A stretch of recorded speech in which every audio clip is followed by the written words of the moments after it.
Hey, John here with another midweek word. I want to tell you the scripture from Proverbs 17 and verse 3. It says, "The crucible for silver and the furnace for gold, but the Lord tests the heart."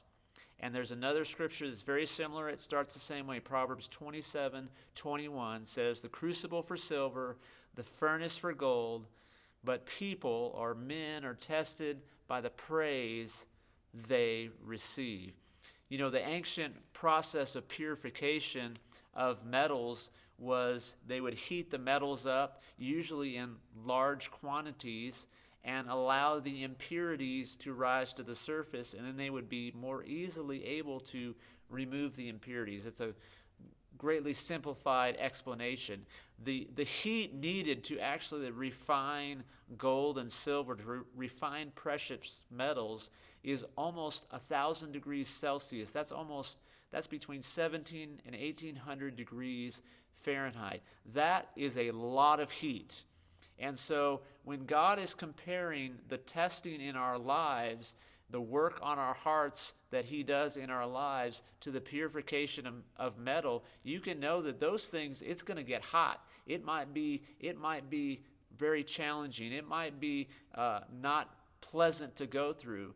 But if you're a believer in Jesus, you can be encouraged that the test that you are going through is meant to bring refining, is meant to bring purification. It's not to bring something up so that you can be shamed. It's not to bring something up so that you can just feel guilty about it and go, wow, woe is me, I did that again. If you're a believer in Jesus and a follower of him, you can know that God's Spirit is at work in you to bring up impurities, and whatever he brings up, he wants to set you free from. He wants to deal with. He wants to address and ultimately refine you so that that's not there. When they would refine the metals, they would actually heat the metals up more than one time. They would do it at least twice because they would continue to get impurities. And so if you're in a place where you're saying, man, these things keep rising to the surface, well, God's just heating up your life. He's heating you up through the test of trials. There's another way, though, in Proverbs that it says we're also tested another way, is not just the hard times, we're tested by the praise we receive. That when we are being poured on and encouraged and blessed and complimented, how do we receive that praise? It's testing our hearts to receive that praise. Am I swelling up with pride?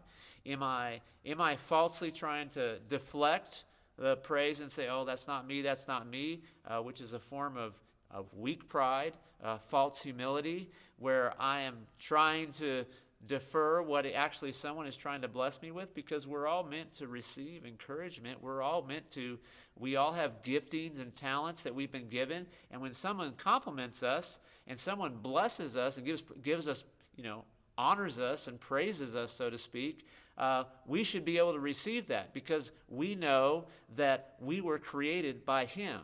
So anytime I'm receiving praise, if I'm in the right place, I know that that is a gift from God. But I can also receive it and know that's a gift from God, and that's who he's made me. And I can receive encouragement and honor, really is I think a better word, honor for what God has given me and gifted me with. And so allow those things to work in your life and know that God is working on your heart, and he is bringing refining, and he is bringing change, and he is working for our good to those that love God and are called according to his purpose. God bless you. I'll see you next time.